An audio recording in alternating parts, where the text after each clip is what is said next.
our first speaker. Assemblyman Pete Lopez has represented the 126 districts since 2006, which includes Schoharie County, as well as parts of Greene, Columbia, Delaware, Otsego, and Chenango counties. Pete has served as the county clerk, Schoharie County clerk, since 2004, and previously served on the staff of New York State Legislature for 21 years, where he worked with a broad range of private and public interests at the federal, state, and local levels to improve the quality of life for the people of New York State. Pete is a very strong supporter of mandate relief, and we welcome him here today. Thanks.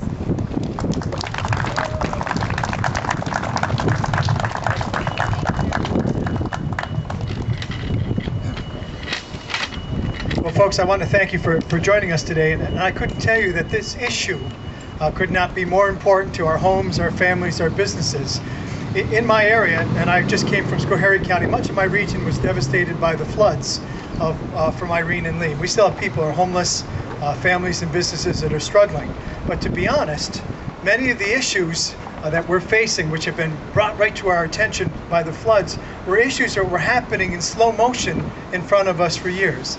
Issues of loss of tax base, issues of cost of taxes, issues of increasing difficulty to live and work in New York State and in our region.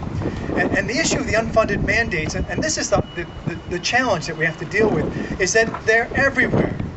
And we heard them talk about legislation. So we look at the Capitol, and on any given day, there are hundreds of bills that are well-intentioned, but simply don't have financial support behind them. They'll give an authorization or create a program or do something good for someone or some group, but they don't put the funds. And I'm going to expand the dialogue a little bit.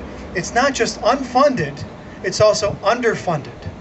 So in some cases, they'll provide a program, they'll provide a little money, but it doesn't cover the true expense. And what happens is that an unfunded mandate and an underfunded mandate is really a tax shift.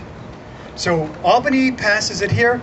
This building over here, the State Education Department, in the last 4 weeks, I've been told has initiated 8 new unfunded mandates on our schools in the midst of our lieutenant governor going around the state. And I've been to 3 of those events, holding forums and hearings on stopping unfunded mandates. So our challenge is we talk about it. We all know how important it is, but as a society, we're not exercising restraint. We are not stopping ourselves, because the easy piece is to say, yes, we honor veterans, we honor seniors, we honor health care. And yes, we'll put this program in place, we'll give a tax break, or allow local governments to give a tax break at their discretion, but it's a tax shift. The challenge is it's breaking the bank. And we heard them talk about the county's mandates. Medicaid, we're spending $1 billion a week in New York State on Medicaid. Much of that is funded at the local level. The state and local government are carrying that on the backs of their taxpayers. And the challenge is, and this is the piece we have to deal with too, because as we talk about mandate relief, we also have to recognize that on the other side of the mandate is a constituency. And whether it's healthcare or housing or whatever it is, there's a group over there. So the mandate for one group is someone else's protections. So as we address this, we have to be intelligent enough to engage mandate by mandate, issue by issue, understand the protections that these people are looking for, these communities, but also be able to come up with alternatives. And I'll use a perfect example. We have foster care. All right, we have foster care is a $23,000 per person expense. We can come up with alternatives. There's a program called kinship care, which allows parents and family members to do the same thing. It's $6,000 per case. All right. So part of it is, how thoughtful are we with mandates for providing care, in this one instance, for children who have no home?